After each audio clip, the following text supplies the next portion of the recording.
Karimukti, ST dan tadi sebagai teknologi Bidang Berhormatan Bapak Basuki Arianto, SM dan Pak Irawan, STSE dan juga rekan-rekan semua Provian. Selamat siang semuanya. Selamat siang Bapak-bapak sekalian.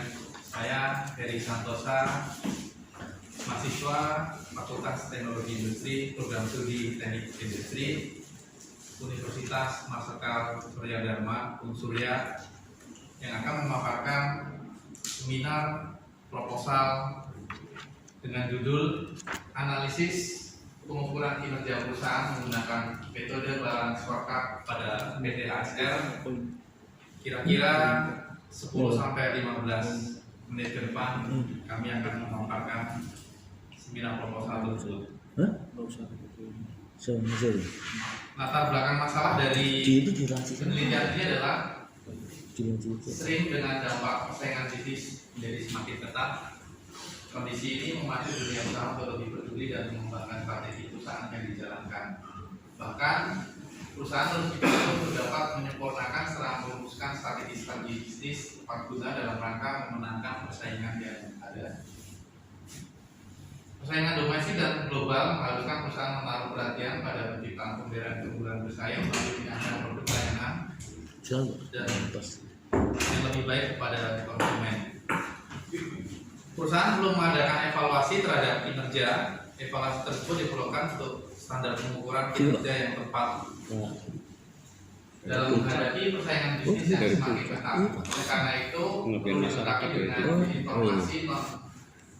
informasi dari sektor non keuangan seperti keuangan konsumen, kualitas produk, jasa, loyalitas karyawan, dan sebagainya, sehingga pihak manajemen perusahaan dapat mengambil keputusan yang tepat untuk kepentingan hidup perusahaan dalam jangka yang panjang.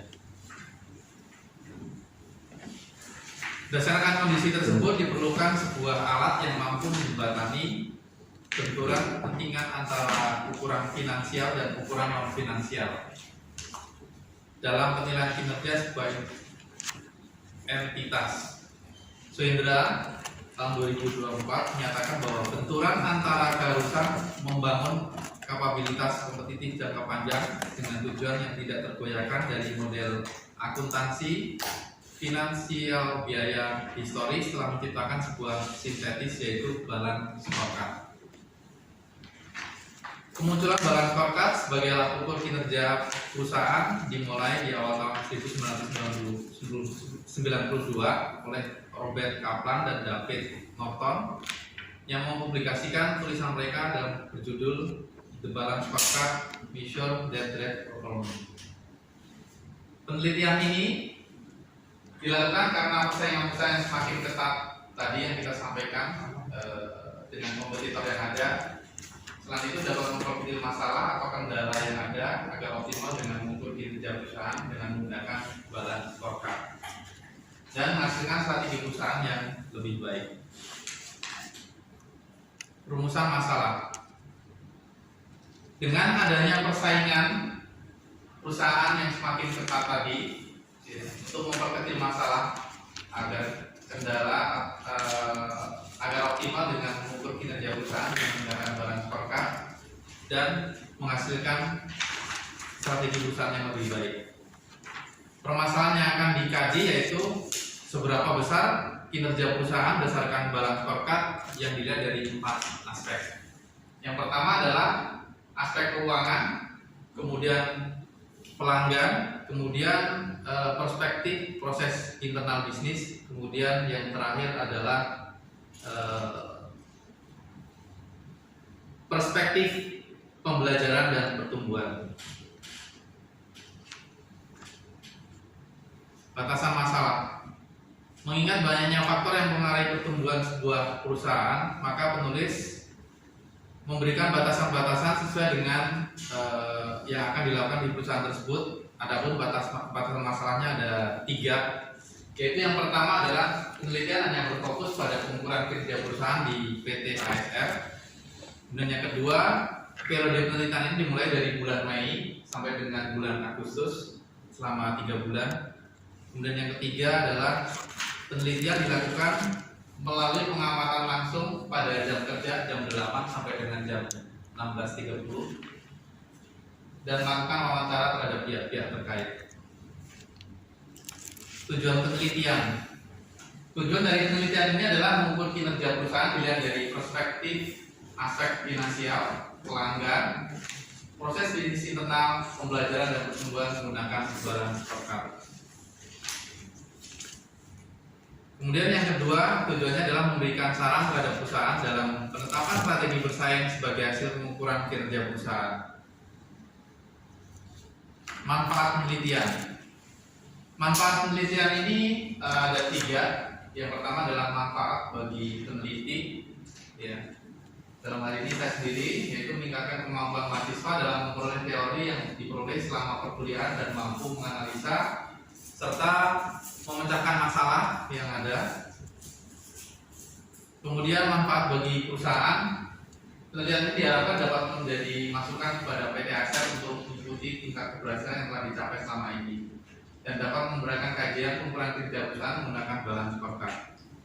Manfaat yang ketiga adalah bagi universitas atau alma mater yang akan memberikan suatu pengetahuan bagi mahasiswa umumnya mengenai pengukuran kinerja perusahaan menggunakan balance scorecard dan membangun hubungan kerjasama antara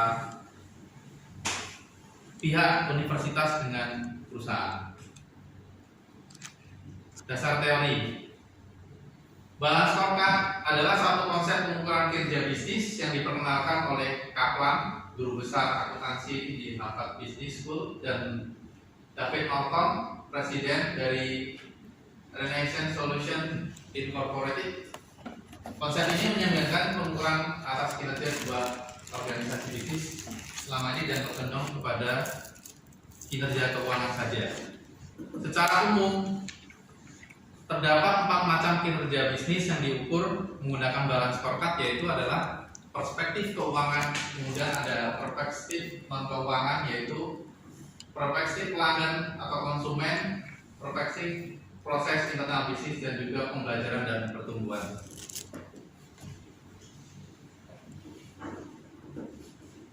Balance scorecard itu sendiri terdiri dari 2 kata, yaitu balance dan scorecard. Scorecard artinya skor, maksudnya adalah suatu kartu skor yang akan digunakan untuk merencanakan skor yang diwujudkan di masa datang. Sedangkan balance di sini adalah artinya berimbang, maksudnya adalah mengukur kinerja seseorang diukur secara berimbang dari 2 perspektif, yaitu keuangan dan non keuangan, jangka pendek dan jangka panjang, kemudian intern dan ekstern. Mulyadi tahun 2005 edisi pertama. Balance scorecard mengukur 4 perspektif yang tadi saya sebutkan yang berbeda tetapi mencapai tujuan yang sama, yaitu mencapai sasaran strategi yang sudah direncanakan oleh perusahaan. Keempat, perspektif tersebut saling berkaitan yang nantinya berusaha meningkatkan kinerja perusahaan. Yang pertama adalah financial perspektif. Ini hasil keuangan seperti apa yang diharapkan manajemen. Kemudian customer perspektif, bagaimana memenuhi kebutuhan pelanggan. Internal proses perspektif, proses kerja yang harus dilakukan untuk meningkatkan kontribusi perusahaan. Dan learning and growth perspektif, yaitu bagaimana mutu SDM dan mutu organisasi tersebut. Metode penelitian. Dalam penelitian, untuk menyelesaikan suatu masalah, kita menggunakan metodologi atau cara. Ada langkah yang diambil dalam penelitian untuk menyelesaikan masalah yang sedang diteliti, dimulai dari studi pustaka dan juga studi lapangan, kemudian mengidentifikasi masalah sehingga di situ ada rumusan masalah, kemudian dilanjutkan dengan pengumpulan data. Data yang kita pakai di sini ada 2 data, yaitu data primer dan data sekunder. Data primer terdiri dari data finansial, data perspektif pelanggan, proses bisnis internal, dan juga data tenaga kerja. Data sekunder nantinya yang kita akan ambil seperti profil perusahaan dan juga struktur organisasi.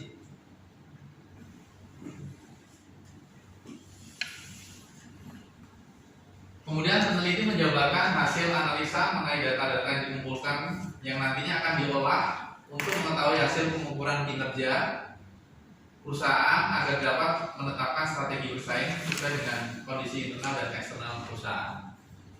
Pengolahan data di sini menghitung rasio ekonomi, rasio efisiensi, rasio efektivitas dan sebagainya, sehingga nanti ada pemecahan masalah, yaitu strategi bersaing menggunakan balance scorecard.